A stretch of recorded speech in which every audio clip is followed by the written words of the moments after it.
Les disciples comprirent alors qu'il leur parlait de Jean-Baptiste. Est-ce que quelqu'un dit Amen? Amen. Donc les disciples ont compris qu'il leur parlait de qui? De Jean-Baptiste. Au fait, seul un disciple de Christ peut comprendre que ici le Christ parle de Jean-Baptiste. Que l'Élie qui devra venir, c'est Jean-Baptiste. Maintenant, si vous n'êtes pas un disciple du Seigneur, vous allez attendre un autre Élie qui doit venir plus tard. Parce que ici, la Bible précise, j'aime cette précision. Les disciples comprirent alors qu'il leur parlait de Jean-Baptiste. Est-ce qu'il y a des disciples ici ce matin? Amen. Amen. Amen. Alors, le Seigneur va ensuite, vous voyez que lorsqu'il y a part dans Matthieu 17, il va alors dans Matthieu 21, il va leur ajouter un élément très important. Il va leur donner la parabole des vignerons homicides.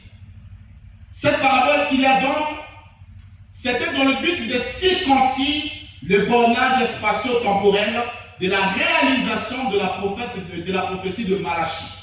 Malachie annonçait la venue d'un prophète, Élie, mais ce prophète Élie ne pouvait pas venir après le Christ. Il devait venir avant le Christ. Est-ce que quelqu'un dit Amen? Amen. Il va leur donner cette parabole. Or, dans la parabole des vignerons homicides, on lit que le père, le maître de la vigne, avait envoyé tous les prophètes à Israël. Il envoyait des serviteurs, les gens les bâtir, frappèrent les autres, tuèrent les autres. Il envoie encore pour prendre sa part, on le tue, on les maltraite, ainsi de suite.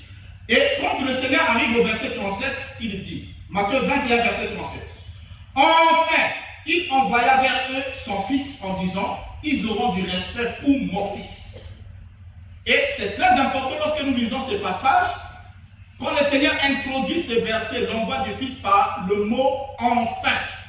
Donc après avoir envoyé des serviteurs qui ont été maltraités, tués, tapés, donc il a envoyé depuis le premier jusqu'à Jean-Baptiste qui a été maltraité par Israël. Alors il dit, enfin il envoya vers eux son fils en disant, ils auront du respect pour mon fils. Or, le mot enfin indique qu'un événement se produit en dernier lieu. Lorsqu'on dit enfin, ça veut dire que l'événement annoncé se produit en dernier lieu. Et on utilise cet adverbe pour indiquer que nous sommes arrivés à la conclusion après une énumération. Lorsqu'on dit enfin, ça veut dire qu'après enfin, il n'y a plus rien. Parce que le mot enfin introduit une conclusion après une énumération. Donc les prophètes sont passés. Et enfin, il fait quoi? Il envoie son fils. Or, le fils est la boucle des prophètes envoyés à Israël. Et on peut bien lire le maître, on peut bien lire dans notre Bible que le maître de la vigne n'avait plus envoyé un autre serviteur à Israël après le fils. Quand vous lisez cette parabole, ils ont pris le fils, ils l'ont tué, ils l'ont mené hors de la ville, ils ont dit voici l'héritier, tuons-le.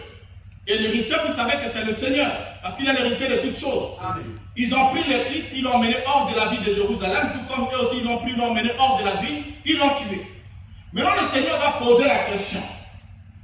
Il leur dit, lorsque le maître de la ville viendra, que fera-t-il aux vignerons? Donc vous voyez qu'après la venue du Fils et le traitement infligé au Fils, c'est le jugement qui doit tomber sur les vignerons. Il n'y a pas la venue d'un prophète après la venue du Fils. Je parle là de la fonction prophétique. Parce qu'on doit comprendre cet élément qui est très important. Le Seigneur Jésus étant le prophète par excellence, étant la triple onction, parce que dans l'ancienne alliance, il y avait 3 onctions capitales. Il y avait l'onction du sacrificateur, l'onction du roi, il y avait l'onction du prophète. Mais quand le Seigneur vient en tant que le bon point, la plénitude de l'onction, il a clôturé avec la fonction prophétique. Il dit c'est jusqu'à Jean, le Fils est arrivé, c'était fini. Mais lorsqu'il monte en haut, la Bible dit étant monté en haut, il a libéré les captifs et il a fait les dons aux hommes. On a pris les fonctions prophétiques, mais on a maintenant le ministère prophétique qui sont donnés maintenant au corps. Et à partir de ce moment-là, la fonction prophétique de l'Ancien Testament est décentralisée en 5 ministères. D'où nous avons le prophète, qui n'a plus le même gabarit que ceux de l'Ancien Testament. Nous avons le docteur, nous avons l'apôtre, nous avons l'évangéliste, nous avons le pasteur. Et chacun 2 est une portion du ministère de Christ. Alors, donc à partir de ce moment, on comprend que ceux qui ont compris la parabole du vigneron homicide ne peuvent pas accepter que quelqu'un vienne 2000 ans plus tard après la mort du Fils et prétendre être Élie, le prophète promis à Israël. Parce que là, il n'y a pas du sérieux.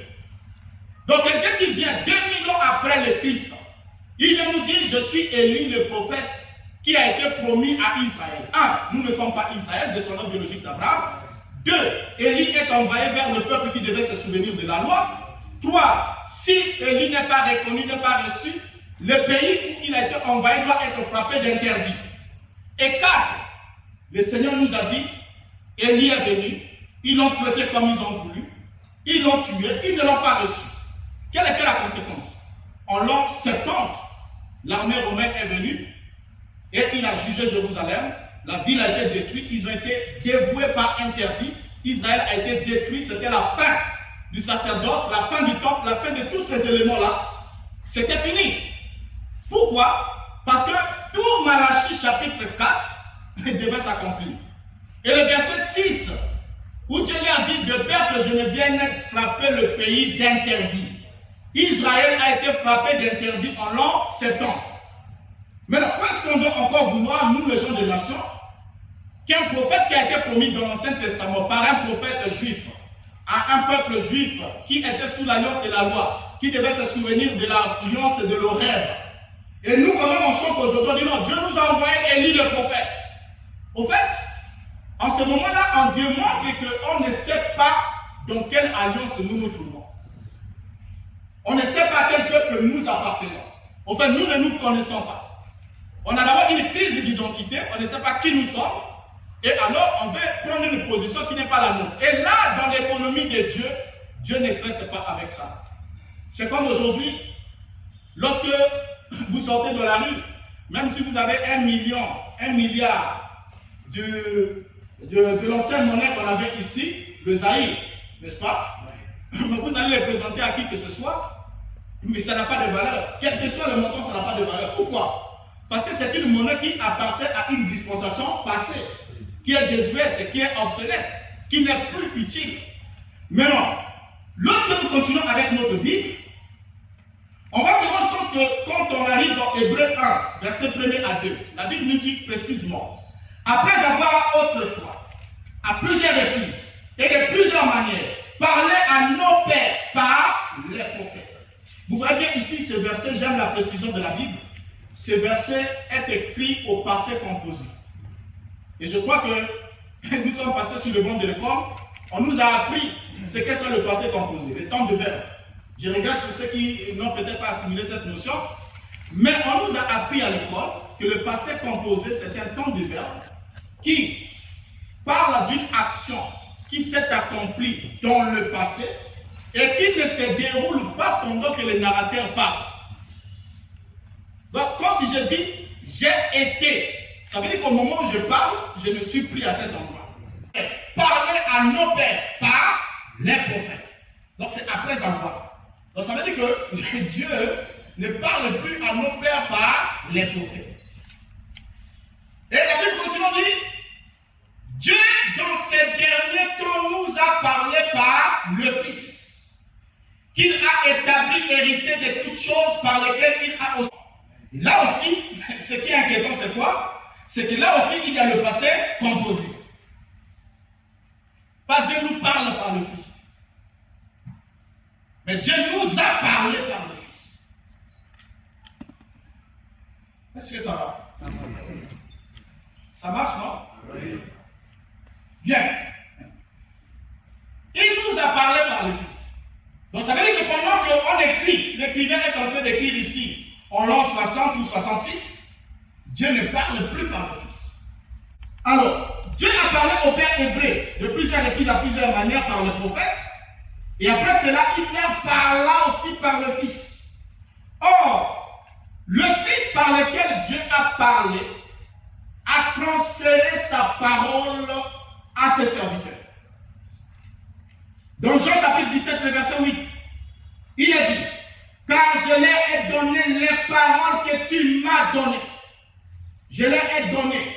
Or, quand il dit je leur ai donné, ça veut dire ça, c'est les paroles que le Père lui a données. Qu'est-ce qu'il fait?